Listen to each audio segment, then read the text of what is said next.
everybody. Hello. Welcome to a brand new episode of Your Receipts. This show is called Your Receipts because the receipts belong to you. You, the audience. She didn't see Ben's face. That was so like. Did Brent give me a dirty look? No, it was like dirty look. Your thing was so formal. It sounded like you're writing an essay. It was you gagged. Did I gag you? He was like, oh. This is what I like to do. Do you know what I mean? Expect the unexpected, folks. Okay. But this is Your Receipts, the episode where, the receipts are yours, they belong to you, and we are here to help in any way, shape, and form. Sometimes we don't always have the answers, but we will absolutely try. And that's all we can do. That's all we can do. It's your girl, Tolly T. And just call me Audrey. Ow, ow, ow, ow. Ow, chicka bow bow. Ow, chicken bow, chicken bow bow. Bow, chicka bow bow. Do you remember the days where like bimbos was such a thing? Like, yeah, bimbos. Women were just like bimbos. Mm-hmm. No one calls you bimbos anymore. I know, that word kind of died. Yeah. Yeah, which I'm glad. Do you know glad. who I used to really feel sorry for? The Nigerian girls called bimbo. Because it was spelled, is it the same spelling? Yeah. Oh. Yeah. It was spelled the exact same way. So unfortunately for them, they were called bimbo. Such a bimbo. But luckily for them, that word has kind of died. Yeah, but it's just kind of died. No one's really a bimbo anymore. What would you call them? An airhead? Fucking idiot. Fucking idiot. We don't really... Because we don't even really say airhead It's either. what I like to go for. I feel like that was very American. Do you know what I've realised? I need to stop swearing. Jesus Christ. When I see clips of this podcast, it just comes out of my mouth. And it's because I just see it as language. It's just part of how, But I understand if you're listening to that, it might sound like, all right. If you're not a swearer. Yeah, if you're not, because some people proper make, I'm sorry, but the people that annoy me are people that when they're typing and they put an asterisk or a star. Just don't use it. Just don't use the word, hun. If you're that offended by it, just don't use it. Oh my, those people piss me off. It's so annoying. Oh my God, I had a dream about you. Oh, is it? Oh my gosh. That just made me remember I had a dream about you. Was it a good dream? It wasn't a bad dream. Oh, it was just a dream. Yeah. So in the dream, you were doing, do you know what it is? I think it's because I knew that I was seeing you today, so I needed to bring you a present. So that was, do you know that's in your consciousness? Yeah. So that was just on my mind to be like, don't forget to give it to her. But in the dream, you were on Instagram Live doing an unboxing. Okay. Yeah, so doing an unboxing. Yeah, on Instagram Live. And then you bought out a Birkin. And you was like, oh, this is my birthday present from my friends. And like 10 of them got together and put £35 each to buy it for me. And all the comments were like, £35 each doesn't make for Birkin, so they bought you a fake. Unless you've got 35,000 friends. So they were like, your friends have given you a fake. Oh. So all the comments are like, your bag is fake, your bag is fake. And you're like, why is everyone saying it's fake? Like 10 of my friends put £35 together. That is a Birkin. Like, what are you talking about? It's true.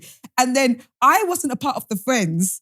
And I didn't want people to think I was part of the 10 friends. Which is so me. This sounds so right. And then I was in the comments and you were like, oh, I wasn't a part of it. Yeah, just to clarify. Just to clarify. But it was so, I think it's because I knew I had to bring you your gift. Yeah, so it was just definitely why. Yeah. And then it made me think, on a train here, because I thought I wanted to tell you about the dream. It made me think about how, and it's going to sound so stupid, but how maybe in 2002, my dreams would have never included Instagram because it wasn't in my consciousness. So even your dreams have had to be updated because of what's in your conscience now. It's so true. There was no way in my dream I would have had someone being on Instagram Live. Yeah, what did in my we dream. have? It was whatever existed in your world. What did we have in 2002? MySpace? Yeah, possibly. But I was never on MySpace like that. Oh, I was on MySpace. Yeah. I was even on Pixo. Damn. I had a website. I was on this internet thing. I had a website on Pixo. I had all of that. But yeah, that's such a good point, actually. Yeah, like, we didn't imagine social media ever being a thing. That would have never been in your dream. Yeah. Now it's so much part of your consciousness. It's in your subconscious. 100%. But yeah, you were in my dreams. Oh. Anyway, that's not what we're here for. We're not here for the chitter chatter. We're here to get straight to business and help you guys out with your dilemmas. So I will start off by reading one out. Far away. Okay. Hi, ladies. First and foremost, I love the new studio. You girls are so inspiring and your advice is something I cherish and hold true to my heart. Thank you. Thank you. I have a dilemma. I'm in my early 30s and I've been single for a number of years. Single is in quotation marks. I did a casual relationship, friends with benefits situation with a guy I liked for over 5 years. This guy is the same ethnicity as me, for context. Recently, I find myself evolving and wanting more. That I know I've always known will never be possible with him. Okay. So I joined an online dating platform and began speaking to a new guy. This new guy is 40. We are the same star sign. We live nearby to each other. He works and seems focused and is relatively balanced. We have only had 2 dates, but the first one was in celebration of our birthdays. Our birthdays are a day apart. He spoiled me, wined and dined me, and treated me like the queen the whole night. Lovely. He was also very vocal in expressing how much he likes me and is glad we met. And we was already planning our next date, first holiday, meeting each other's kids and so on. It was nice, and whilst I question his enthusiasm, I don't believe he was love bombing me, and honestly feel like he was just very keen. Nothing physical happened, and whilst I knew he was nice, I knew I wasn't feeling him 100%. I explained at the end of the night and said we could be friends. He then called immediately after explaining how much he really likes me and begged me to give him one more time for him to show me how much he likes me and so on. I'll be honest, I find it quite cute and haven't met a guy before who is so attentive, caring and loving. I agreed to give it time and we have agreed to take things slow. We then met for another day and he was again the perfect gentleman, and this time with gifts, jewelry. This is all quite new to me. I feel like I think this guy is lovely, but I just don't think I like him the same way. He spoils me and has indicated and shown in subtle ways that he will look after me if we were to be serious. This is my first interracial relationship, and I wonder if his lack of melanin is a subconscious barrier. I want to like him. I just don't know why I don't. I've dated men before in the past who have been less attentive. Should I continue to date him and hope my feelings and love grows for him, or should I end things now? Do you know what? Yeah, I don't think his race or ethnicity or whatever it is has anything to do with it, because I think that if that really was a true barrier, you wouldn't have gotten this far with him in the first place. And I think that you're just using that as kind of like a reason to justify why you just don't like him. And sometimes that happens. And it is so frustrating and annoying because it's like, why is this happening to me? This guy is ticking all the boxes. You know, he's nice. He's offering me everything I want, but it's just not there. And I think that's just what it is. And I don't think it's anything more or anything less, to be honest. I think that you want to like him because there's nothing wrong with him on paper. But sometimes you come across people and you just don't have that spark. And I think that's very much a real thing. And I'm the person, I need the spark. Right. Like, I know some people can override that spark thing because maybe they understand the bigger picture, or for them the money or whatever is more important. Like, I can't do that. Like, I've never been someone that's been able to be like, he's rich, but I don't like him. I even if he was a lovely person, if I just don't have that connection, I can't do it. You just can't do it. I just cannot. I need to have that thing. And I think that's what it is. I think it's just as simple as that. Do you know what? I hear you, right? And I might be reaching. I might absolutely be reaching. I do think there is something in maybe you not believing you're deserving of all of this. I think you spent 5 years with someone that was just a situationship. It was like casual. It didn't really need you to think deeply about yourself or think deeply about him or whatever. And I think you decided, hey, I want something more. And then you found someone that's just like, oh, this is a lot. And then sometimes when you're used to things that are not that great, you feel like that's what's normal. So when someone's doing a lot, you're like, oh, like, I don't like him. What's going on here, sort of thing. Like you said, I don't know if it's the race thing, because I think you'd have never got there in the first place. I think you like being liked, but I don't know if you really truly believe that you're deserving all these things. So you might be a little bit like, oh, no, it's a lot. Self-sabotaging a little bit. Again, I might be reaching. This might not be up to that. I'll be honest, I won't rule him out straight away. I think I would be like, what I would tell him to do is weigh in all the gifts. You don't need to buy me gifts. You don't need to be on 10 and showing me a preview of how amazing things could be. Let's just take it slow. I'll be honest, I think a spark is great, but someone can make me like them. I can be like, oh God, that spun me. When I first saw this person, I didn't think, oh my God, amazing or whatever. But it's the spending time with them, how they treat me, how they treat others around them. I'm like, oh my God, I think I like him. Yeah. So I would take it slower. Yeah, maybe. And I think I'd say to him, like, hey, you don't need to do all of this gifts and lavish things or whatever now. I'm not saying we can't stop that altogether, but permanent. It's like, I just kind of genuinely want to get to know you, just be normal. And there might be a point where it's like, no, I definitely don't like him. But I think just really dig deep. Is it that you're, because I think sometimes women also have commitment issues. I think people think it's anything reserved for good-looking bachelor men. Women, and ours might show up differently, but we might also be like, oh, I don't know. Because I think for me, anyway, it's like, you know what you give up for that. Yeah, exactly. And having someone, and again, I'm not saying settle at all, but I think having someone, because you've said it, like, there's nothing innately wrong with him. Like, he's ticking all the boxes. So maybe it is more of a you thing and it is just going to be a time thing. It's not to say that like, you know, you have to go marry him. Yeah. But I think that so long as he hasn't done anything that's completely offensive or given you the ick in any major way, but you're being treated really nicely, I think you owe it to yourself to like see. Also, you're in your mid-30s. You know when someone's a no. You would not write in if it was a plain no. You don't need... 100%. Like, there were many people that you might have dated, talked to, and straight away you'd be like, if you don't get the fuck out of my face. Like, you know... oh, God, I said that's not swearing. If you don't get out of my face, you know when it's a no. And I think you are diddly-dallying in this to be like, oh, you want someone else to tell you, yeah, it's a definite no. Yeah. Because, like I said, you are in your early 30s. You're a mother. You know yourself. Trust in your own instincts. To be like, okay, cool, I'm not... It's okay to not be sure straight away. Yeah, exactly. Exactly. Like, I really want to talk to some kind of dating expert. I've got like an analogy about slow love, slow burn love. So I think so often people are so used to love having to be, we met and it was amazing and 3 months later, like there's passion straight away. And I want to talk to someone who knows more than me about the idea of a love that slowly burns, that is not just boom, straight away. Yeah. I'm fascinated by that. But I would actually go on a few more dates, but I tell them to rein it in. Yeah, because then you become clouded by do I like him? Yeah. Or is it because of the, you know, the things that he can offer? All right, next dilemma. Next dilemma, honey. Hiya, girls. Hello. I just want to say how much I love listening to you both. The way you both answer dilemmas from a place of love and non-judgment. I don't have a sister, so this is like sister advice to me. My dilemma is not a dilemma, but it's more something that I need to overcome. So I'm 25 years old, single, and I've never been in a relationship, just situationships. I've had quite a few sexual partners in my past from about the age of 14. I was often used and looked at in lust from a young age. I became extremely hypersexual in my late teens, from sucking dick in the toilet, sex outside, wanting sex with multiple people, watching so much porn, etc. People used to say no one will want me and will ever wife me. During my 20s, I started to actually date and find men I like.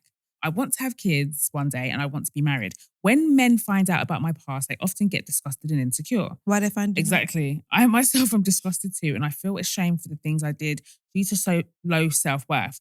I've dated all types of men, from good men to bad men. But as soon as things start to get serious, I cut. I feel like I'm never going to find a relationship that works for me. How do I get over this feeling of disgust within my past sexual partners and speak to the next person I am dating about in an open way? Best wishes. Oh, sorry. Firstly, this idea that you're not going to be wife because you've done all these sexual things is not the truth. It's a myth. I will tell you, the local bosh in my area is married with children. Incredibly happy. I've seen Instagram pictures. And she was ran through in all the politeness way in the world. So that one, forget it. Forget that, because you had sex, you did this. Who hasn't sucked this in the toilet? Because you did it doesn't mean you're not going to get wifed. That is a myth that they try to tell us, and it's not true. I've seen the big dons of Sketism be wifed and happy and change their life, and all of that is their past. Some of them feel good about it, some of them don't feel good about it. Whatever that is, it does not mean you will not get wifed. It doesn't work like that. And so I want you to take that narrative away from yourself. I do also think you should stop dating for a bit.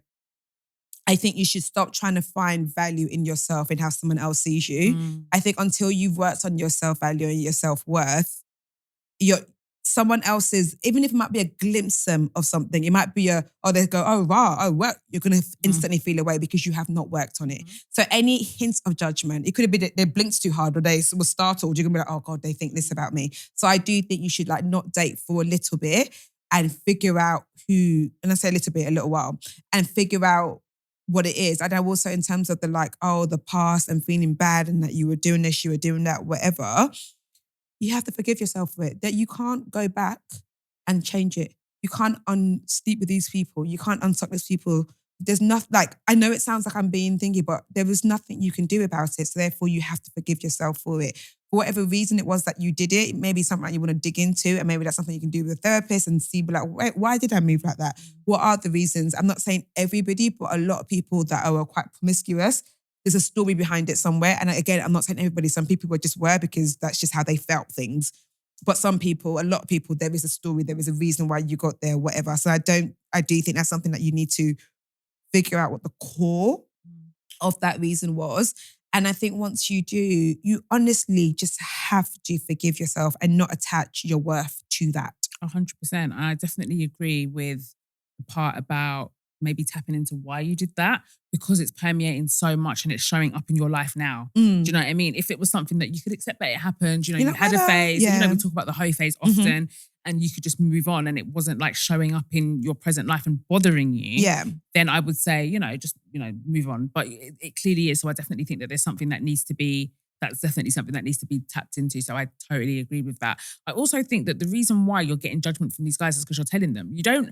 I don't think they need to know. I get this whole thing of like putting things out on the table and full transparency, but I don't think that not sharing everything about your past means that you're having less of a transparent relationship. Especially something you haven't dealt with. Exactly. And something that you feel ashamed of. So I don't see the point of them knowing. Because you feel ashamed with it, the way I bet you any money when you're talking to these guys, you're saying it from a place of like wanting them to hold you, and guys will not.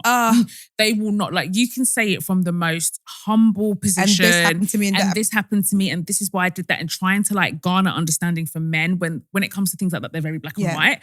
And so I think that that's probably where the pain is coming from, because you're telling them thinking that they're going to accept it or hold you, and they're not giving you that, they're giving you judgment. It was Patreon that I was talking about. When you meet someone new, you don't need to tell them all the ways and how other men mistreated you. Like, do you know people go, and then this broke my heart and this guy cheated? Because as soon as you tell them that, there's a little part of them that feel like you're now giving me the responsibility to be the good guy. I now have to be the one to fix it. I just think that and that's too much pressure. Or they think, so you can take up to that much bullshit. Oh, my bullshit is fine. Exactly. Because they'll be like, if you could take that, then my little cheat. Exactly. You know what I mean? If I cheat. And I don't think, especially if it feels like you're telling them in early days, because how was the conversation brought up? Oh yeah, so what? They ask you, how many men have you slept with? What? And you start telling them, reeling off all the names, or telling them all the places. I don't understand why that's necessary. That should not be happening. And do you know what? It's not even because I think that, well, you've said yourself that you feel like there's a certain shame that's attached to like decisions you made back in the day. I'm not even someone that necessarily thinks that you should be ashamed if you've got like a colourful sexual history or whatever. I just personally think it's not anyone else's business. Not anyone's business. And any conversations that I'm having with any man, I don't see how that is relevant to how we move forward. Like, it's got absolutely no relevancy in terms of like, feel safe with exactly what we're doing. So that's why me personally, I just don't think it's necessary to divulge that kind of information. So I think you're getting the response, and I think it's kind of trickling down and like making things worse for you because of the reaction that you're getting from these guys. So I would, number one, I would definitely sit down for a bit and just try and work on yourself and do all of that. But if there's a world in which you feel like, no, I still really want to date, number one, stop telling them. Stop sharing this information. It's no one else's business. No one is owed this information. And very rarely guys will go into detail about, they'll be very vague. They won't. They're very vague about their sexual history and their past relationships and stuff like that. And then we go in like trying to fill the silence. I want to be transparent. I want us to be, no. You can still have transparency and honesty in a relationship without and still keep things to yourself. So yeah, I think that's something you definitely why would a man ever want to know a place I had sex? Like, why would you? Exactly. What's that got to do with you? That's way too much detail. Yeah. Like way too much detail. And I think that their reactions are what's triggering you. So yeah, stop doing that. Yeah. But, yeah. That's all. But yeah, I would advise talking to someone though. I do think there is a lot of heavier things when it comes to sex and relationships that people don't realise that it might be worth having a chat if you're able to. Agreed. Right, next dilemma. Okay, next dilemma. Hi ladies, I could never get into my dilemma without giving you the flowers you deserve. I've been faithfully listening to you girls for about 4 years now, and I can't imagine my weekly podcast rotation without my Monday and Wednesday the receipts fix. Aww. Being an American, it's lovely to hear your perspective and wisdom on dilemmas that seem different from my American mindset. I'm so proud of you girls and how far you come, and I hope you continue blessing your listeners with your wisdom, humour and presence every week. Congratulations on the new studio. I wish you nothing but joy and happiness in your endeavours, and come to Chicago. Thank you. Yeah, would love to, sure. Yeah, definitely. Now, onto my dilemma. I'm so sorry this is long, but I need to fit in all the details. To begin, I come from a family of 9 siblings, and I am the direct middle child, 4 before me, 4 below me. Damn. I'm close with all my siblings, but we're also all a little messed up in our own ways. My parents aren't the best communicators when things are upsetting or when tensions are high, so yelling was always the go-to. My parents were also pretty young when they started having children, so I can fully acknowledge that the parents I had growing up were not the same parents my other siblings had as children. I say this to say, all of my siblings have completely different personalities now, and this is a result of a lot of tensions within the family. However, the biggest tension in the family surrounds my oldest sister. My oldest sister is 7 years older than me. Let's call her Belle. Belle's been with her now husband for about 15 years and they have 3 children together. But those years have not been kind. Since they got together, there have been plenty of physical fights, arguments, and times when she would call my parents to pick her up from their apartment because the fighting was too much. I adore my nieces and nephews with everything in me. I just hate their father. Around 2 years ago, when I was living away from home with my now fiance, I got a call saying Belle was in hospital with severe injuries and needed surgery. My mum told me that her boyfriend had beaten her with a... Fuck, sorry guys, trigger warning. My mum told me that her boyfriend had beaten her with a hammer Oh my God. in their home, shattering her knee and her nose. My nieces and nephew were in the room when this was happening and saw everything. Oh. They had to talk to a social worker, the police, and leave my parents for a bit. And everything that happened traumatized them. Belle left him then and didn't get back together with him for about 6 months. When they got back together, everything was the same. The fighting, the calls, the hospital visits. Flash forward to about 5 months ago. Belle had to get surgery on her wrist because she said she fell down the stairs. My nephew, who's only 3.5 and pretty articulate, is the one who told my family that his father had pushed my sister down the stairs. Then 4 months ago, my mum gets a phone call from Belle's friend saying my sister's boyfriend had stabbed her in her leg. When my mum called Belle, she said she wasn't going to tell us because it's not a big deal. Oh my. A lot of other things have happened between them, but there's too much to go into detail about. It's gotten to the point where my nieces and nephews cry bloody murder when they have to go home from my parents' my house because they hate their home so much. My nieces begged us to call the police more than once because they don't want to stay there. With everything going on, imagine my surprise when 2 weeks ago, Belle came to my house with a wedding ring on her finger. She is, unfortunately, married to the man who has been abusing her all of these years. I'm so conflicted over it. It hurts. I've congratulated her, but it's so hard for me to be supportive no matter how happy she seems to be. Going back to what I said earlier about differences in parents, my mum was a different person when my sister was younger. A person who also suffered from intimate partner violence with my brother and sister's biological fathers. With that in mind, I understand the cycle that Belle is going through. And being a graduate student for clinical psychology, I also understand the statistics and history behind intimate partner violence. But it's so hard watching my sister go through this when I know that she deserves the world and more. But she's not going to get it from him. So this is my dilemma. I'm engaged to my fiance, and we've been together for 6.5 years. Through those years, he's seen a lot of what my sister has gone through. And because of that, he also hates her husband. We're planning our wedding and going through the guest list. And one thing is glaringly obvious. Neither of us want this husband at the wedding. She is my maid or matron of honor, and I want my nieces and nephews in the wedding. So of course, she's going to want to invite her husband. But there are so many reasons I don't want him there. To name a few, I don't like how she is around him.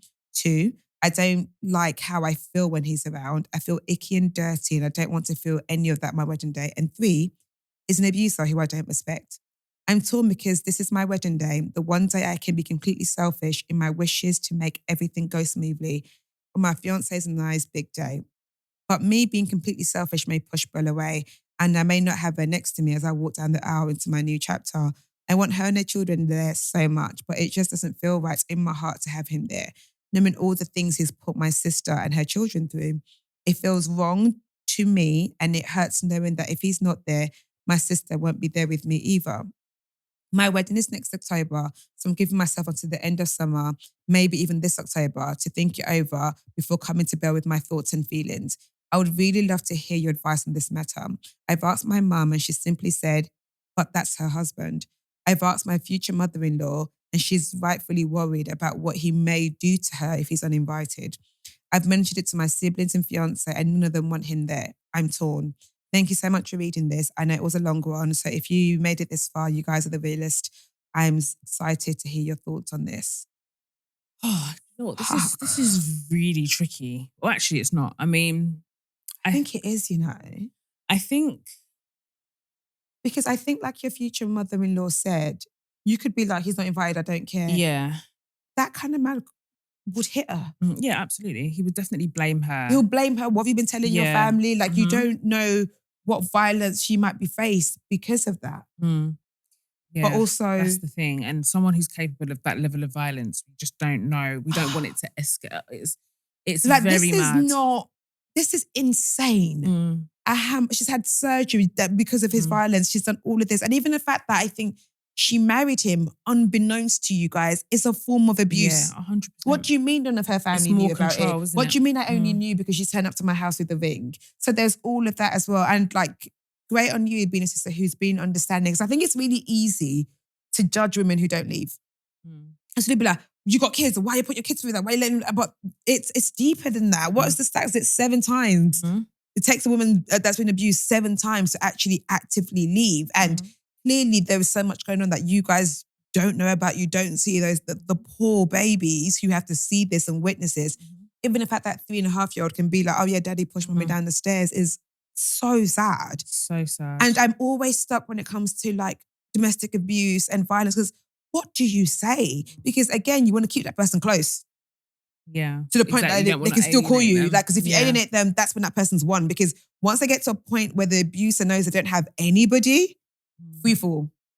Exactly. And it's such a mad thing, because obviously life has to go on. Do you know what I mean? Like, but it just feels like, I don't know, this is going to sound a bit mad, but I'm going to say it.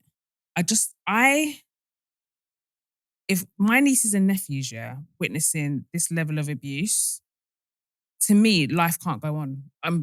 I just feel like we've got much bigger thing. Like, to me, even the fact that we've even got down to the invite thing, it feels small in the grand scheme of things. Like, for me, there's no part of me that could know that this is going on and just do life. Do you know what it is? I think it's because obviously this is something that's been happening for years. So everyone's kind of desensitized to it. I don't think it's desensitized to it, but it's like, should I not get married because my sister's being abused? And I know it sounds like a wild sentence to say, but like, we're here, we're active, we're telling you to leave. Anytime you leave, we give you a home to stay in. When you call us, we're at the hospital. So does that mean, I don't think if I said to you like, hey, this is happening with my family and I'm not allowing myself to be happy, because you deserve to be happy. You deserve to get to plan your wedding. You deserve to have 100%. the little things. And I get where you're coming from, because me and Audrey are very close to our siblings. When my sister, it feels like something's not right in my world. Like, my sister could tell me that, oh, her and her husband got in an argument. I start like, oh my God. Exactly. Like, I start panicking. Because I'm just like, I don't want her sadness. Exactly. Let alone if there was a world where someone was, I think I would have killed this man, you know. Honestly, that's what I feel. I would have found a way to kill this man. Genuinely, like, I'm really struggling with what to say, because, and I think you're right. I think it is because of the closeness that I have with my siblings. There's just, I can't function. So you can't think someone beat my sister and I'm planning a wedding well? I literally cannot function. Like, when like my sister was in a toxic relationship, and she would be happy for me to say this. And when she was in that relationship, I could not function. And it wasn't physical. It was emotional abuse. And it felt like it was happening to me. I can't, and I'm the kind of person, when it comes to my family, unless we're all good, I'm not good. Yeah. Do you know what I mean? Like, I cannot, like, I can't. And I get some people can compartmentalize, and I totally agree. You're not wrong for moving on with your life and doing all of that. But I physically have no advice, because that wouldn't be my issue. My issue wouldn't be the invite thing. My issue is my nieces and nephews. Like, there's just no world in which my nieces and nephews can witness that. And I just can't. Like, I genuinely don't have anything to say. Yeah. But if you were like, during that time your sister was being in that relationship, and that was, let's just say in the world, that was the time you was getting married.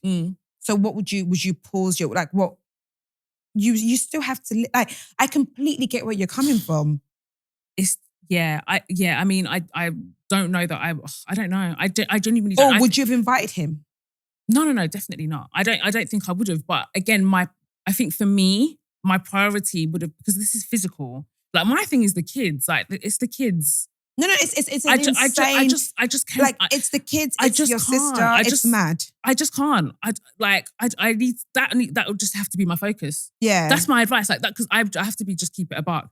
That would be my focus. It's like, everything is on pause right now, because there's no, and again, I'm not saying you're not wrong. I'm just saying that because of the relationship I have with my siblings, there's not a world in which I can't concentrate on a wedding. No, I completely understand what Do you know you mean. what I mean? I just can't. I just don't think this is the first time. Obviously, this is not the first time this man has hit this woman. And clearly, as a family, there must be so many versions of them consistently being like, please leave him.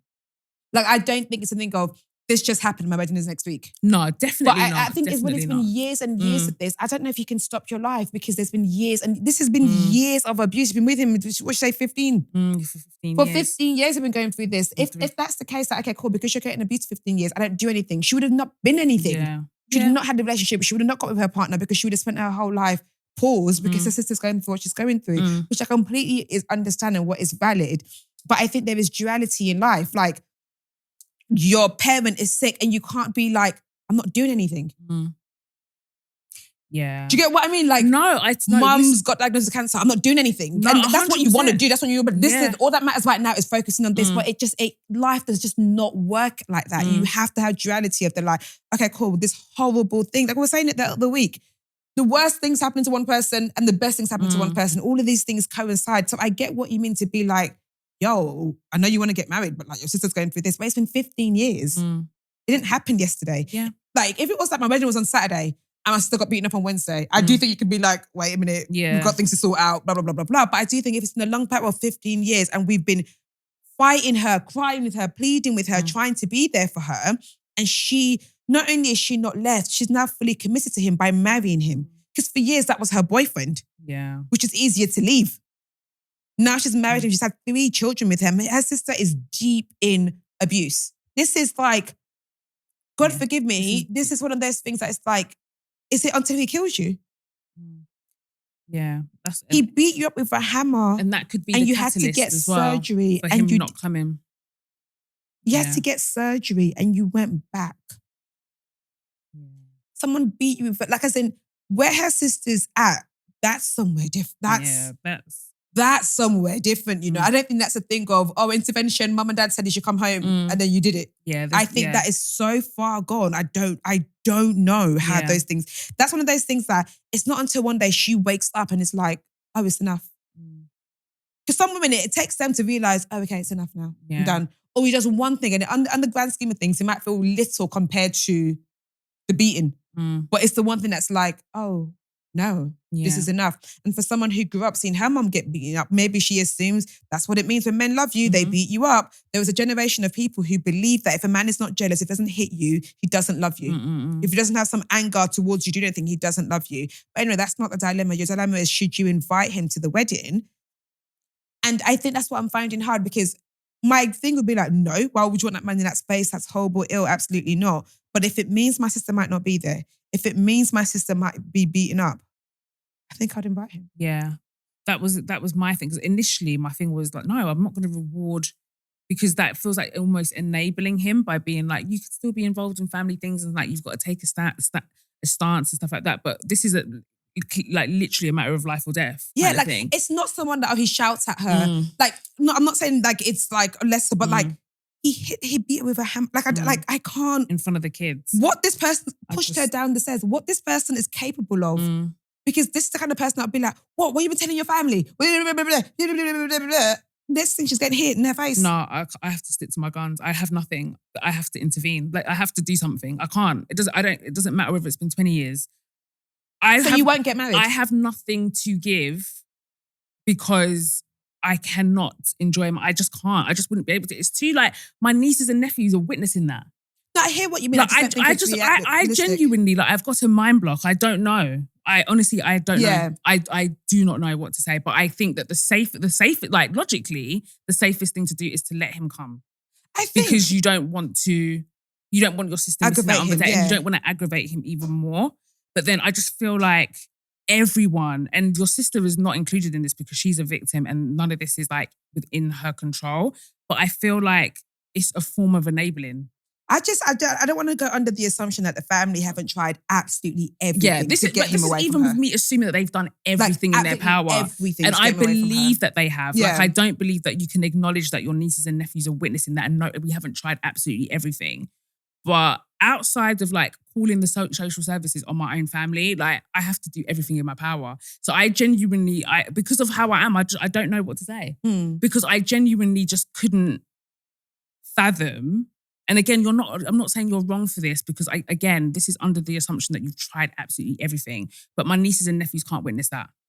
My nieces, and even if the kids have got to go. Something's got to give. You would hope. Look at you talking about your imagined nieces and nephew.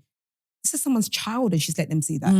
Like, so do you know what I mean? Like, how much more can when the mother is letting them see that? Yeah. Because like a lot of the times when you hear about abusive relationships, the women, when it starts coming to my children, they're like, you know what? Nope, I need to wake up. This is too far. But if they're like, what I can do is when it's time they're around me, I allow a safe space. Again, worst case scenario, I call social services.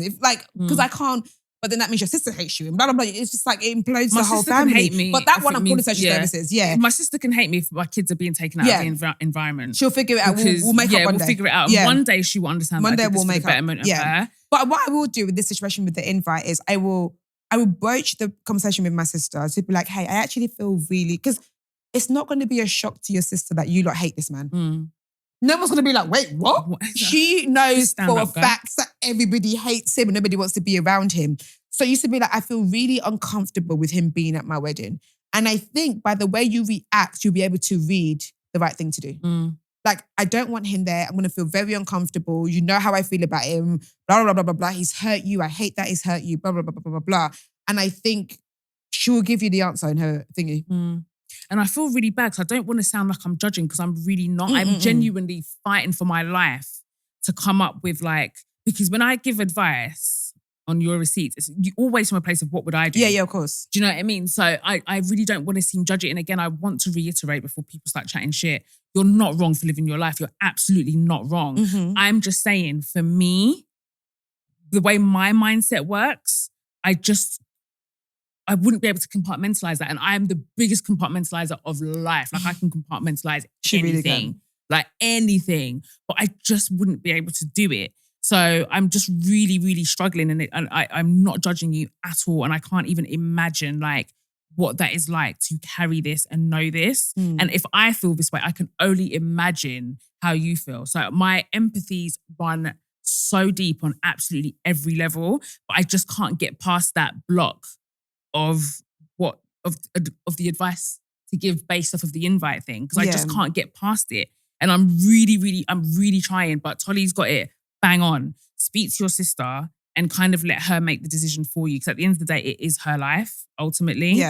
And I think that her being there by your side, like when someone is in such dire situations, you don't want, this might be the one good thing that she's looking forward to. Yeah, do you know what I mean? And now you want to take that away from her. And it's just like, if she has no control over anything else in her life, being there for you might be the one thing, and like being by your side on your big day, and now you're going to strip that off her.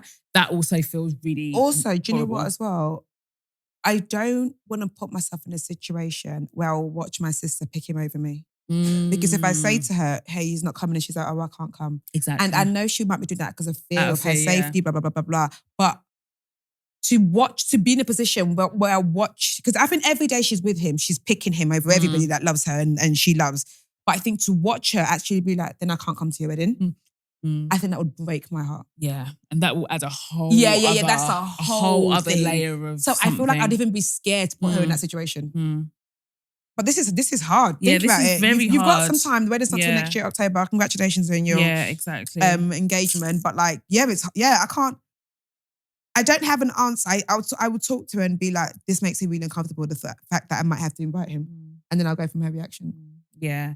Let's give her some power back, because it almost feels like also with people in those situations, everyone is running around making decisions for them and taking away their autonomy. And I think give her autonomy. As well. So that was deep. Fuck, that's hard. hard. That was proper deep. Oh God. Okay. Next dilemma. Okay. Hi girls. Hello. Before I start my dilemma, let me just beg it for a second. I'm 24 and I've been listening to you guys since, oh my God, I thought she said since I was 4. I'm 24 and I've been listening to you guys since you were a 4. You've got me through A-levels, 2 degrees, and now 2 years into my career. You have kept me company through all the lonely times and long drives. I don't know what I would do without you girls making me laugh out loud every single week. Audrey, I saw that you tweeted that you need to stop laughing at dilemmas. Please do not. When you guys laugh, I laugh. The lip balm dilemma had me crying on the M1. That was funny. I forgot about that one. So for context, I moved in with my boyfriend of 2 years now, almost 3, in September, and after doing long distance for a year. I literally do not have a bad word to say about this man and how he treats me. He is literally perfect. Nice. Apart from one thing. Uh, Our sex drives are completely misaligned. 99% of the time, it just feels like we're best friends, which is amazing and everything you want for a forever partner. And I still also want to feel a sexual connection. We still kiss and cuddle, but not anything sexual, purely just affectionate pecks, etc. We have sex maybe once every 7 to 10 days. I feel like since we've moved in together and both working all the time, it's just got so easy to get comfortable. Even when we do go on dinner dates, we don't always come home and have sex. I feel like I've tried everything and I'm starting to think I just need to accept that this is how it's going to be. I've put on nice underwear, nothing crazy, just matching lace set, as I'd be way too embarrassed to go all out and then be rejected. Dropped subtle hints and even said outright, I'm horny, and he just laughs. Not at the underwear, at the comments. Girls, help. I even sometimes wank when he leaves the house. If I lived alone, I'd probably do that every day, so having sex so little is making me very frustrated. This makes me feel like a naughty teenager. I'm a grown woman living with her partner for the first time and should be doing it all the time, not waiting till he leaves the house. When we do have sex, it's good about half of the time because we have it quite infrequently. It means he doesn't last very long, so I'm just not fully in the moment. It feels restricted because we can't do different positions or new things because it will be over too quickly. Also, because it happens so infrequently, I feel like I'm more aggy overall. And I don't know if this is a universal thing, but having sex is just a proper release for me and it makes me feel so connected. It's so important in a healthy relationship and helps reconnect after stressful times.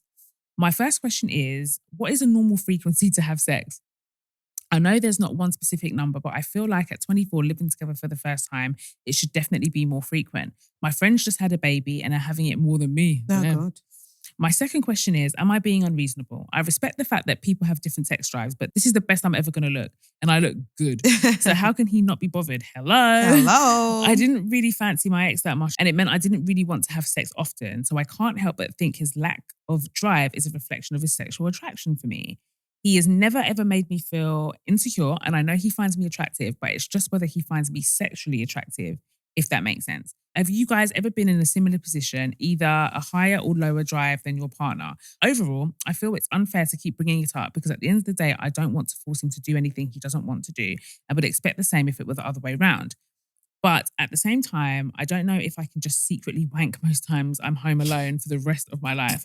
Looking forward to hearing your opinions and advice. I need to spice up my life before I start withering away. This is so dramatic. Not dramatic at all. I'm not even wanting it every day. I'd be satisfied with twice a week if it was more than 10 minutes. Thank you, girls. Love you always. She didn't mention ever being outside of I'm horny, I want to have sex, or sex anywhere, being like, hey, I don't think we have sex enough. That wasn't a thing that had been done, right? No, she hasn't said that.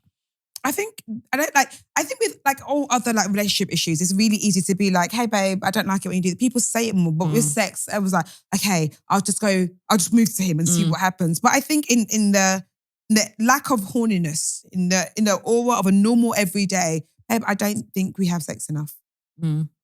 Or I would like to have sex more. Yeah. Flat out single, no, I'm trying to move to you. When it's like, hey, I would like to have sex more. The hints are not hinting. Yeah. Like, I want us to have more sex. And I don't think we have enough sex and it's bothering me. Yeah, I agree. I think I said the truth. I was like, sometimes when you go out, I have to finger myself. I have to wank. Yeah, I mean, come on. And I live with my man. Yeah. You shouldn't be masturbating more than you're getting the real thing when you live with the person and you share a bed with them every single day. You've been doing it secretly. You're better than me. But... Yeah, and I think you're right. I think it needs to be flat out communication. That you need to like be very explicit with him in more ways than one. And I think that, because you didn't mention having explicitly like brought it up in a conversation to let him know. I think that's the starting point. That's the starting point. And I don't think you're being unreasonable at all. You're saying, twice a week is absolutely doable. Yeah. Do you know what I mean? She's saying that because they do it so irregularly. That man is quick that to... So maybe there is a world in which he also wants it as well. Do you know what I mean? So clearly he's still attracted to you in that way because he's able to get it up and he's able to finish the process. So I think that definitely speak to him. I don't think you're being unreasonable because usually I'd give all the spiel about, this is life and it happens and it. But you have to write the rules to your life the way you want it to be. Like if you want to have a very highly charged sexual relationship, you've got the right to have that. Whether he is just not that way inclined or whether it's something that you can work on, that's a whole different thing. That's only going to be figured out through communication at the end of the day. And it'd be interesting to know like how things were before they moved in. Same. Do you know what I mean? Where you acted like rabbits before and it's just dwindled because I feel like when you live with someone, there's always that thing of there's always tomorrow. Yeah. Do you know what I mean? There's always tomorrow. There's always tomorrow. There's always tomorrow. And especially when everyone's tired. And like for some people, sex isn't a release. Like for some people, it's really something that they want to, it's work. Do you know what I mean? And people want to put their back into it. And like he might be one of those guys that's like, well, obviously he's not. But some people are like, if I'm not going to give it to you good, I'm not going to give it at all kind of thing. But that's clearly not what he's doing because when he's giving it to you, he's giving it to you for 10 minutes. You know what I mean? But I definitely think a lot of this can be figured out through communication. And yeah, I think that, you know, if it is a thing whereby like you guys are just not sexually compatible, that's a whole other conversation. But for now, let's just unpack this issue. And I think you just need to speak to him and just have a very frank and honest conversation with him and just be I always find it so funny. Men underestimate how horny women are. And women underestimate how not horny they're not as horny as we think they are. And I think we are hornier than what we think. Girls magazine sold us a dream. Yeah, because there's always some story about a boy getting hard in class. Every second for no reason. Whenever. So we probably think that they're like sexually charged people that just want it all the time. And that's the only way they can show that they like you. If they don't do that, then they don't like 100% all that they're cheating or whatever. And honestly, some guys, if they are tired, they cannot perform. It's very, very simple. Or they want to be bothersome to you. Yeah, exactly. Exactly. They want to be respectful of your boundaries and blah, blah, blah. And I just think that the hints that you might think that you're giving you, they may not be hinting. They may not be landing. Sometimes I'm horny doesn't land. Exactly. Sometimes, because he might just think it's banter. Or even with you saying you were wearing the matching lace set, he might just think you're doing it for you. You know, we're always talking about doing stuff for ourselves. We don't just do everything for men. Sometimes we do things for ourselves. I do think sometimes men internalize things we say, you know. And do you know what I mean? So, but again, I don't know if it's an assumption. Exactly. Exactly. They take it literally. So I think that the only way is to chat to him. And in a very honest, frank, sober way of hey babe, like, I don't think we have enough sex. Oh, I'd like to have more sex. And actually say I'd like to have more sex. Give a solution rather than a... and as a guy, like, it's not exactly a bad problem to have, is it? Do you know what I mean? If he's someone who's sexually compatible. But again, you won't find out until... You won't know. Yeah. Oh, God. So you'll figure it out. 100%. Hi, Tolly and Audrey, my babes. First of all, let me give you all your flowers. Thank you for being the big sisters I never knew I needed. This is my first time writing in and I'm at a crossroads of my life and I need your unfiltered advice. Ready to be unfiltered, Audrey? I'm ready. Okay. I'm a woman in a 25 to 35 age bracket. And I've been she's trying to be as anonymous as possible. Like, you're not going to find me. I get it. Age bracket. And I've been with my partner for over 5 years. We've talked about marriage. We've weathered a lot together and I do love him deeply. We've had our share of issues, some heavy, some healing, but we made a choice to keep choosing each other even when it's been hard. That's nice. On the surface, we're solid. But in reality, things have become comfortable, complacent. I thought that this was just how life goes until I recently went on a trip and that flipped my entire world. I met someone, a woman. And from the moment we connected, it felt like my soul woke up. Her energy, her mind, her presence. She speaks to a part of me I didn't know existed. I wasn't just a holiday fling, and I'm not confusing infatuation for truth. I've done the inner work, the therapy, the self-reflection, and still I feel it in my bones. She might be the one. I never saw myself in a same-sex relationship before, but with her, it's not about gender. It's about connection. It's a pull I can't explain. I think I might be bisexual or sapiosexual. I just know that what I feel is real. The problem, she's been seeing someone casually for about a year, but she's told me she hasn't committed because something's always been missing. She says with me, she feels whole. Now, here's where it gets complicated. I'm African. My culture is not accepting of same-sex relationships, and I know I could lose my family if I pursue this. I'm also a Christian, and I've been carrying all the emotional weight that comes with that identity too. But despite the chaos, despite the risk, I would still choose her. If there was no consequences, no judgment, no fear, I would run towards her in a heartbeat. I don't want her, I need her. I've never felt this way before, and I can't ignore it. but choosing her means walking away from the life I built, the man who's loved me, and possibly the family I've always known. I feel torn between a life that's safe and known and a love that feels truth and fire. Please help me. Am I crazy for risking it all for this connection? Or is this the moment I finally choose me? Ooh, this is a techie one, but I feel like the way she describes the feelings for this woman, I don't think you should, but I don't think it's something that can be ignored. And I feel like sometimes, and I get it because culture and religion and stuff like that is so deeply ingrained in who we are, it's really hard sometimes just to live in the moment and sort of remove those ideologies that we have. Do you know what I mean? Or just, the cultural things and all the rest of it. Like, it's really easy to just be like, it's really easy to let that seep into everything we do. But I just feel like I think you're kind of like running before you've walked. Okay.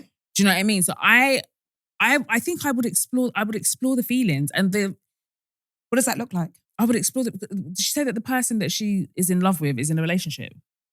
No. So the person she's in love with, she feels whole, like she's seen someone, but they're both seeing other people. They both feel like whole and complete with each other. So it sounds like that person will leave that person in a heartbeat. Okay, and so she will do the same. Well, she will drop out all the people she's seen. Yeah, I think you owe it to yourself to explore these feelings. Listen, the way you described this woman, it's not, that's like once in a lifetime type of feelings. But at the same time, I completely understand why, your family and your upbringing and culture and religion, I completely get it. Like, I'm from an African background as well. I know how these things if I came home operate in our culture. Do you know what I mean? It's not the most accepting of things. But at the same time, I just feel like if that's going to hold you back, then you might as well surrender your whole life to those things. Yeah. Look, go back to, but despite the chaos, despite the risk, I still want to choose her. You know the answer. If you come in here thinking we're going to tell you, oh, your religion says it's okay, it doesn't. Like it doesn't. It doesn't. Your religion doesn't say it's okay. If we're going to come and tell you that, like, oh, the Africans will understand, they might not. So, and you know that. Like, you know that to your very core, but you said despite all of that, you will still choose her. So I'm not here to pacify you and to be like, it's okay, your religion will understand. According to what we know and how we've been brought up, it won't. And your culture might not understand either. Again, I can't wait to speak Yoruba there. Don't think less of your family. They might understand. Like, as in, you don't know until you're in that position. They might be like, regardless, we still love you, we still care, whatever. So don't put them down already thinking, oh, they'll never get it. Because, hey, the love for you they have might override whatever they believe or whatever they think is right or wrong, whatever.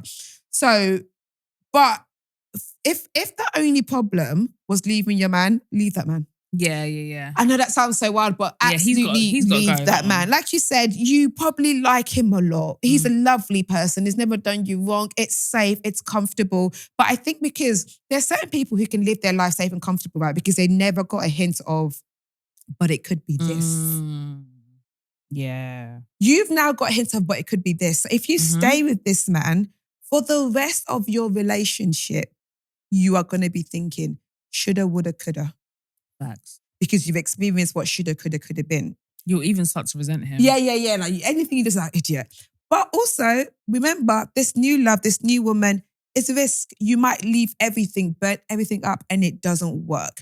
So if you're going to do it, you also can't put all of that pressure into this new thing because it's not fair on the new thing. Because you find it's a situation of, well, if it wasn't for you, my family would still be there. If it wasn't for you, I'd still be with this. The thing with religion and faith, it's a personal battle that only you can deal with, and only you can find the resolution in your heart. Some people have found it, some people have not found it. It's completely a personal thing. But the things with like losing your family, that's something you're going to put on that person if it doesn't work. So know that if you are going to do the risk, if you're going to burn everything down, you cannot blame them if it doesn't work. Yeah. You cannot be like, you ruined my life. You have to decide that, like, in that moment, I wanted to feel. I think sometimes, more often, women ignore then want to feel. Because you feel like you should be just happy as it is. Yeah. Like, it's fine. But it can also be amazing. Yeah, exactly. Great things could be on the other side. Yeah. It may not. You won't know until you explore it. And I just think that whilst you explore it, don't necessarily think about how you're going to break this to your family, because I feel like sometimes that will take away from the enjoyment side of it. And like, then it may not even be a thing that you even end up having to explain. We don't know. Like, it's very much like we will cross that bridge when we get to it. But I feel like these feelings that you're talking about, they sound deep and they sound heavy, and I definitely think you should explore and like it. you said, you've done the work, you've done the therapy. It's not just a little girl being like, "Oh, I really like it, I'm gonna quit." Like you've dug deep into this. Yeah. And if we were the final pit stop of what of your thoughts and what should I do,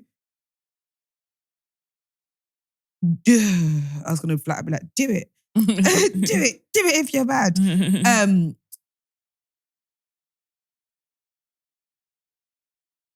Do it or don't do it with caution. Yeah. Do it or don't do it with caution. Yeah, tread carefully. Yeah. Yeah. Just go into it with an open mind. And yeah. But I think she does owe it to herself. I will say that. Yeah. But also there might be a world where everything else overrides it. Yeah, exactly. That's If like I feel like if I'm my whole life lived as a straight woman, if I met a woman and been like, oh my God, I love her, whatever, I would continue living as a straight woman. Yeah, you may just be like, for me, everything I would have to go through would not feel worth it. Yeah. So also there's also a world where you're okay to being like, yeah, nah. Yeah, that's very much. Do you know what I mean? Like there's also an option to be like, yeah, I felt it, yeah, but no.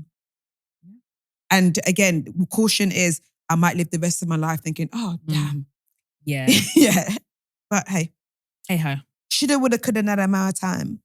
Shoulda, woulda, coulda, last can't one? change your mind. Last one. And I wonder. Yeah. Let's get Beverly Knight on. Oh yeah, she's another British icon. Good, yeah. Hi, my lovelies. Hello. Firstly, thank you for everything. I've been listening for many years now, and I even came to your live show alone.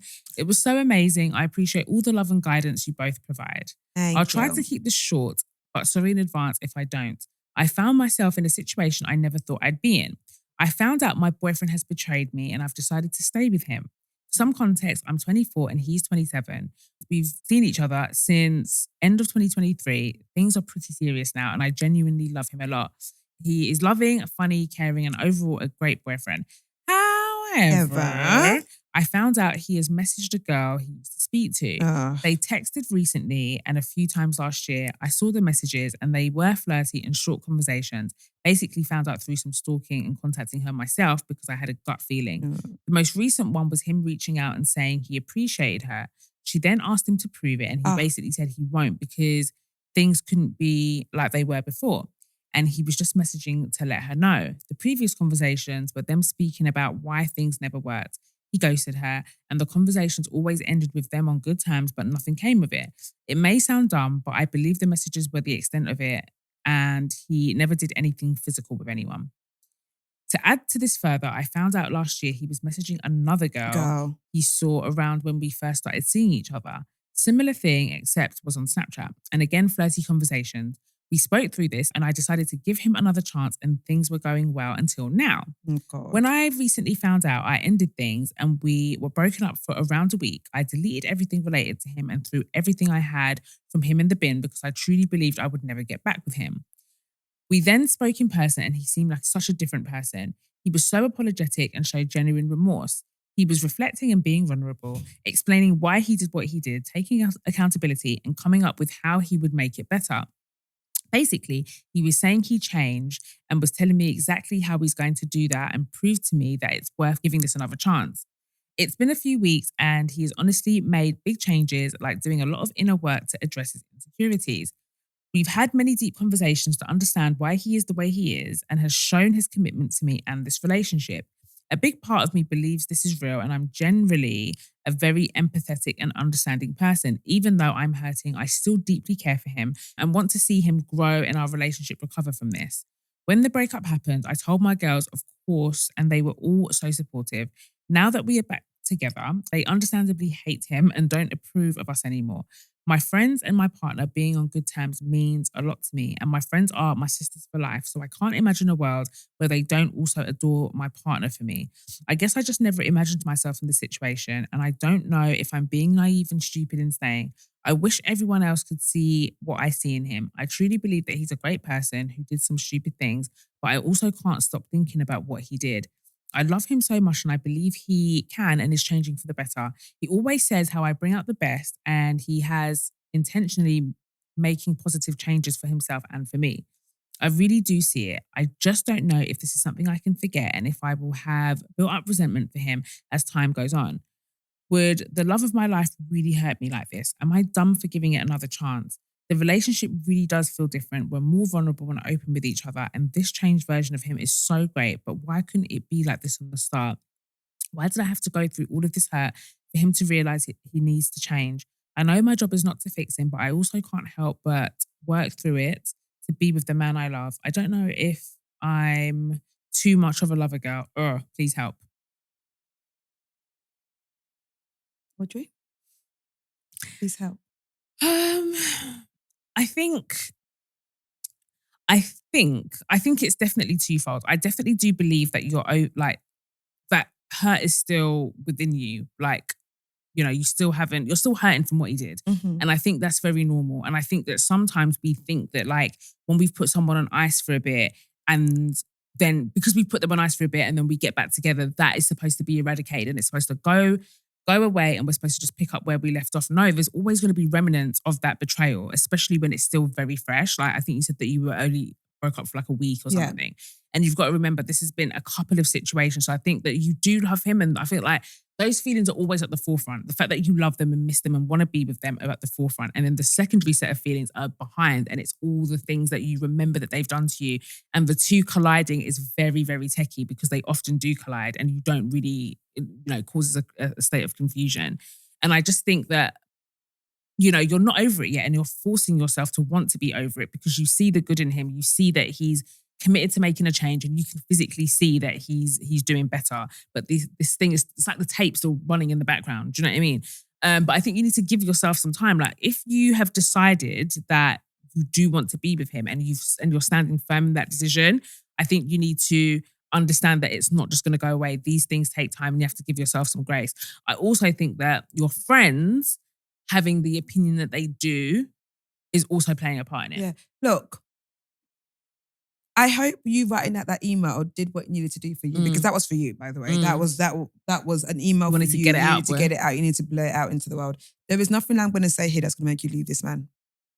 I can talk to Kingdom Come about this, that, blah, blah, blah, blah, blah, blah, blah. You're not going to leave him. You want to see it through. You want the pain to have been worth it. You were like, okay, it was hard at first, but eventually you worked it out. Here's what I want you to consider. That I love him, that I miss him, that I want to do better, blah, blah, blah, blah. Those are your feelings. The truth is, he disrespects me. He's like, he talks to other girls. He doesn't do the things he's going to say. That's what the core of it is. What layers around him is how you feel around him. And like, if you break up, that means you have to go through the hurt of missing him, of blah, blah, blah, blah, blah, blah. Is there a world where people have stayed with people who have done them wrong and the person has changed for the better? Also, I'm not telling you that's not a possibility, but I have a rule forgiven, not that I've always done it. I can't bring it up. If I said, I'm taking you back, I've forgiven you. That resentment, there's no point me going back because you're going to make me sick. But do you think there's a difference between, because I don't think she's bringing it up to him. I think she can't stop replaying it in her head. That's what the thing is. It's not me bringing it up to him. It's me bringing it up to myself all the time. Yeah. You have like to just anything he does, he could be like, I'm going out with the boys instantly. Oh, yeah. That's not safe. That's not healthy. That's anxiety. That I actually do not believe what you're saying to me. There are people that I dated that I'm like, I don't think you lied to me. And that's not in a naive way. That's because not everything they say is sweet and cushion and blah, blah, blah. I'm going to do this, I'm going to do that. Like, I'm like, I now don't believe anything you say to me. Or I'm now under the assumption that you're just there laughing at your phone. Who are you texting? I'm under the assumption that you're getting your kicks off of someone else. So if I'm going to, like, for me to healthily go back, I can't keep thinking about it. Yeah, you have to just let it go. Because I'm punishing myself. And I'm punishing myself because I don't want to go through the phase of breakup. Yeah. Yeah, you're just delaying. Breakup hurts so much. You're like, if I'm just there, then I don't have to deal with breakup because I can just deal with that we're together and the comfort of we're together, regardless of how bad it is. That's how bad breakup hurts. And that's why you don't want to leave him because you're so like, God, it's going to be so hard because I love him so much. I'm going to miss him so much. But if the things are still replaying in your head over and Allow yourself peace of mind. Finally get your peace of mind. Yeah, exactly. And I just think because you're also saying that you see changes in him, so you do owe it to yourself to just move on. Yeah, like if you're going to see the changes and you realize there's changes, you have to drop. You have to drop the memory of keep thinking about it. You can't bring it up anymore. And your yourself, friends, like, they're going to text, people love you. You told them this person treated you messily. Why did I say messily? You told them that this person treated you badly. It's going to take them a while to see that it might take you a week to see, oh, he's been good for a week. And no, they're going to need to see a year of goodness if they're like, okay, cool, bet, we're back on. Because I've got friends that they're going back to cheating partners and initially it's like, but eventually you're like, okay, cool, all is well. Yeah. But it takes longer than the partner. The partner can be happy in 2 days of goodness. But as a friend, you need to see it like a year or two of that, okay, cool, I think he's actually been legit and a good man now. Yeah. So give your friends time. Like, they love you. Yeah, it's only out of love for you. Someone they treating you bad is going to be bad for them. Yeah. Like, it's only right. Yeah, I agree. And there's also that thing of like when you forgive someone that you constantly telling yourself you're being a mug. I think, do you know what I mean? Like that feeling never leaves you. It's just, and it's so annoying because it's just like, no, where's my fucking dignity? Like, look at you. Like when I start thinking when you that, I'm told like, yourself that you never do it. Yeah, exactly. I'm just like, where's your dignity? Like you actually said that like, you're just here massaging his feet. Look at you. Yeah. Oh like, my look God. At you. Get it together. It's hard. It is very, very hard. But like Tolly said, if you're going to forgive someone, you kind of just have to. And that starts with yourself. Do you know what I mean? Like you have to forgive them literally, as in not bringing it up to them. Forgive them sort of figuratively by not constantly letting it replay in your mind. Yeah. And it's a very hard thing to do. But, you know, you've convinced yourself that he's changed. You're saying that you've seen changed behavior. So lead with that. Do you know what I mean? Yeah. And that's what you can do. And allow yourself to be happy. And if you feel safe enough to be in it, then be in it fully. And not just think any minute is going to think. If you've 100%. Come back and you trust, because as much as I'm like, I do believe that there is a world where someone can change and do better for you. I do believe that. I do. I've seen many relationships that after cheating, it's worked. But yeah, oh my God, did you ever see that clip of that woman sat next to I think the man was a pastor and she was saying she used to iron his clothes for him. Yeah, it's very embarrassing. I think there's a... Yeah, it's bad. I wanted to do a deep dive into the religious psychosis that goes through people, women especially, and how religion, mainly Christianity, because that's all I know, has convinced women to sit still during cheating times. How they've convinced women that don't worry, there'll be a reward soon. But the reward is never because the man loves you. The reward is because he's now tired. Yeah. Or that's all it is. Or you can't get bitches no more. But I think that when people are that deep in that kind of level of disrespect, I think that oftentimes those kind of people, the one comfort that they have is having the one up on other women that they're married. No, but they'll be telling you God told them to stay. Yeah, because of the marriage. So they can tell it's all connected. It's all connected to the kind of like institution of marriage and how they champion that more than actually their self-worth at that point. Like the idea, it doesn't matter what comes with this thing. I'm that. Do you know what I mean? I still have a ring. I still have the highest form of relationship. It's not blah, even blah, blah. small cheat. You said you God ironed didn't his tell. clothes. I don't believe God told you I don't think God that. sat there and told you. I think it's something that they say to themselves to make themselves feel also, better. learn discernment. Learn what God's voice is and what the What voice is the of voice in you your being head? a stupid idiot.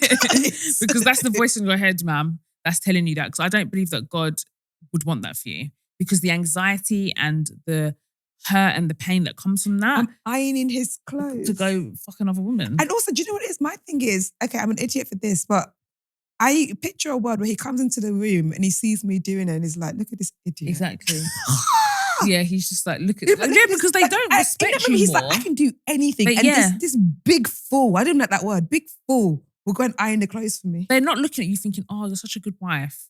They're just thinking, oh, I'm going to get it in tonight. Like, they're thinking, I even have permission. This big idiot. And when he woke up and chose you, didn't choose, you just got tired. Yeah. Yeah, exactly. Just like, oh, you know what, it's enough now, I've done it. The women stopped wanting him, he's exhausted. It's kind of got a bit like, I'm aged out now. That's not a good position to be in. That the Lord has told her to be ironing. And then you now said it publicly. Exactly. That should have been kept in-house, mate. I'm so sorry. Often I think about that woman, the one that her husband was in the car and he was cheating on her, Derek Jackson. Do you know how often I think about the bonnet of salvation lady. But then she came out and started talking about, oh, actually, remember she did an interview. Yeah, because when she realised that she was... Yeah, because she was getting flogs and lashings. Because she sat next to him. With her bonnet on. If that were me, I would at least come out looking fly that day. If I was going to stay with that man, as I was sat there, I'm looking lavish. Like, you're paying for me to get my hair and makeup done. Makeup done. At the very if least, I was doing people will something so think... stupid, if I was doing something so stupid, at the very least, I'm looking banging, and the whole time I'm giving you daggers. Exactly. That people are telling you, leave, she's going to kill you. Exactly. Or people are thinking, oh my God, he did that to her, because people are that fickle, isn't it? Like, like she's so beautiful, like at least, but she didn't even have that. But the thing is, it wasn't the first time. It was a full whole history of his their madness. relationship was very fucked up. There is that. But anyway, that's it. That's all, folks. If you guys have any advice, actually, I'd really love to hear some of the advice. Because I was really lost about the sister in the abusive relationship. So please comment, let us know what you guys think, give the community some help, some advice, some love. But yeah, it's been your girl Tolly T. And just call me Audrey. Oh, I do one thing. This is how tired I am. Yep. I said peace. I am knackered. It's been a long day.